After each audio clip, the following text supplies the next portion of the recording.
Olá, bom dia, boa tarde, boa noite. A aula de hoje é a continuação do sistema Sol, Terra e Lua. E essa aula foi produzida para os alunos aí do 8º ano da Escola Estadual Nila Fará no ano de 2020. Falando então um pouco da Lua, ela é o único satélite natural que a Terra possui. E aí ela acompanha o nosso planeta Terra desde o período de formação do planeta. Então ela apresenta cerca de 1/4 do diâmetro da Terra, isso equivale a cerca de 3.476 mil quilômetros de diâmetro, e sua massa equivale a 1/81 da massa da Terra, ou seja, se a gente pegar 81 luas, aí a gente chega à massa equivalente à massa do planeta Terra. Então aí na figura da direita a gente pode perceber em relação ao tamanho da Lua, em relação ao planeta Terra. E essa foto aí mostra uma proporção bem aproximada do tamanho real mesmo, que é a Terra, em comparação aí com a Lua. Então, para girar em torno de si mesma, a Lua vai levar cerca de 27 dias e 7 horas. Esse é um movimento conhecido como rotação. E aí, esse tempo de 27 dias e 7 horas é o mesmo período de tempo gasto para dar uma volta em torno da Terra, que aí vai ser o movimento de translação. Então, tanto o movimento de rotação quanto translação da Lua são síncronos, vão ocorrer com uma duração, um período iguais. Então, devido aí aos movimentos síncronos da Lua, de rotação e translação, que vão ocorrer num período de tempo iguais, só é possível observar aqui da Terra uma face da Lua, que é essa figura aí da esquerda. A figura da direita mostra então um lado conhecido como o lado oculto da Lua. E aí somente essa imagem da esquerda, que é a parte visível da Lua aqui da Terra, ela fica voltada sempre para a Terra. E a outra face, que é a da direita, é o lado oculto da Lua, a gente não consegue ver ela daqui da Terra. Essa é uma imagem aí de um satélite, mostrou. É possível estudar esse lado oculto da Lua, já é conhecido, porque os cientistas já lançaram satélites aí e conseguem tirar fotografias desse lado oculto da Lua, assim como dos planetas. Ao longo do mês, a gente vê diferentes imagens da Lua e na maior parte do tempo, apenas uma porção da superfície da Lua está sendo iluminada. Então a gente está vendo ali ou uma lua crescente ou uma lua decrescente, também conhecida como minguante. E aí somente em lua cheia que a face da lua está totalmente iluminada, que é essa figura aí de baixo. O brilho da lua vai ser resultante do reflexo do Sol. Então a lua ela não possui uma luz própria.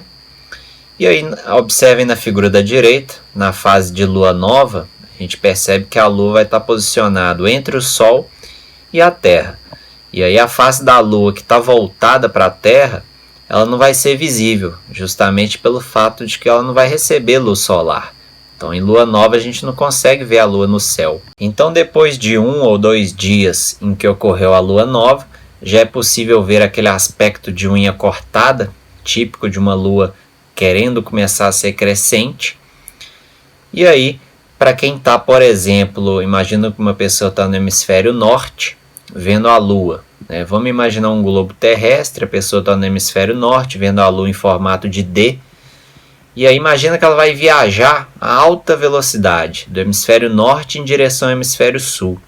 À medida que ela vai chegando na linha do Equador, é como se no hemisfério norte ela estivesse vendo a Lua para baixo. E aí à medida que ela vai chegando na linha do Equador, a Lua vai subindo, fica lá no alto da sua cabeça, e aí quando ela chegar no hemisfério sul, a Lua passou por trás da cabeça dela. Então imagina que a pessoa está viajando a alta velocidade, do hemisfério norte em direção ao hemisfério sul. E aí, o que acontece? Você está no hemisfério norte vendo a Lua em formato de D, à medida que você vai chegando na linha do Equador, essa Lua vai subindo, quando você chega no hemisfério, já passou, ela ficou para trás.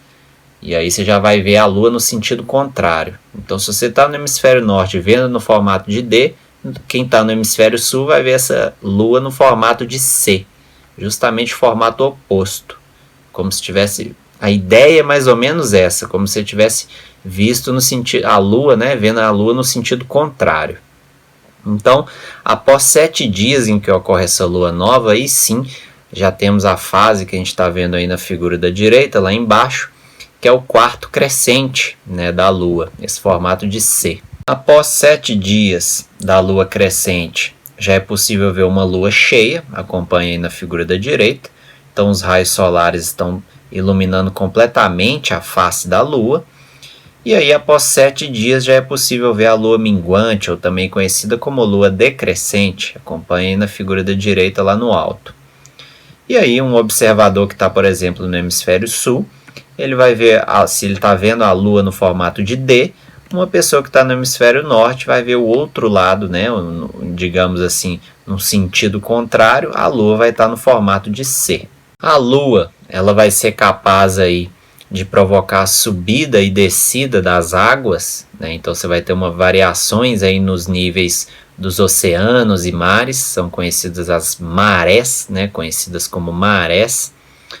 E aí o próprio movimento de rotação da Terra, né, em torno do seu eixo, ele também vai provocar essas variações, né, de maré baixa e maré alta, que vão ocorrer diariamente. Então acompanhe na figura da direita, né, não só a Lua, obviamente a Lua está mais próxima do planeta Terra, então ela vai influenciar mais fortemente nesses movimentos de maré alta, maré baixa, mas o Sol também ele é responsável por essa maré alta e maré baixa. Ele influencia também, né, como a distância da Terra para o Sol está mais longe, né, acompanhando a figura da direita, então o Sol influencia um pouco menos do que a Lua nesses movimentos de maré alta e maré baixa.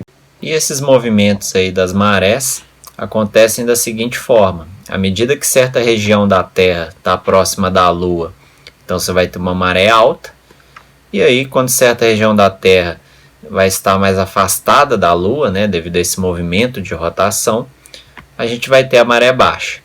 E essas marés ocorrem 2 vezes a cada 24 horas. Nas fases, então, de lua cheia e lua nova, acompanha aí na figura da direita, que a gente vai ter um alinhamento, né, com Sol, Terra e Lua. Então, essa atração conjunta desses dois astros, né, da Lua e do Sol, sobre a Terra vai aumentar ainda mais o nível das marés altas. Em relação aos eclipses, eles acontecem quando um corpo vai passar pela sombra de outro corpo. Então acompanhe aí na figura da direita, quando a Lua passa, né, algumas vezes ali pela sombra da Terra, a gente tem um eclipse lunar. Então você tem o Sol, a Terra passou ali na frente dos raios solares e fez uma sombra. Então perceba que tem os dois triângulos, o de cima e o de baixo, representam ali a penumbra, e o triângulo do meio, a sombra total ali que a Terra faz sobre a Lua. Então se a Lua estiver naquela posição que está aí na figura, a gente tem um eclipse total. Se a Lua estiver localizada ou nesse triângulo de cima ou nesse triângulo de baixo, ela está na penumbra. Então não está totalmente na sombra. Então para um observador ali não vai ter o eclipse total, é um eclipse parcial. E aí, nesse momento em que ocorre esse eclipse lunar, a Lua ela não vai deixar de receber a luz do Sol, mesmo que for um eclipse total ali.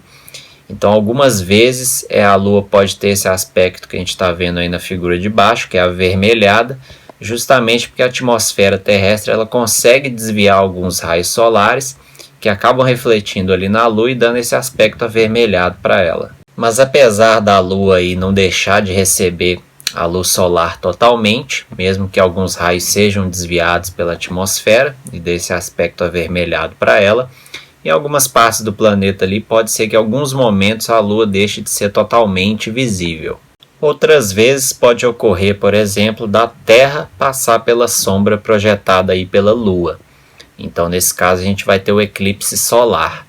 E aí para um observador, acompanhe na figura da direita, na Terra que está localizado ali no ponto A, ele vai ter o Sol totalmente encoberto, né? Um eclipse total.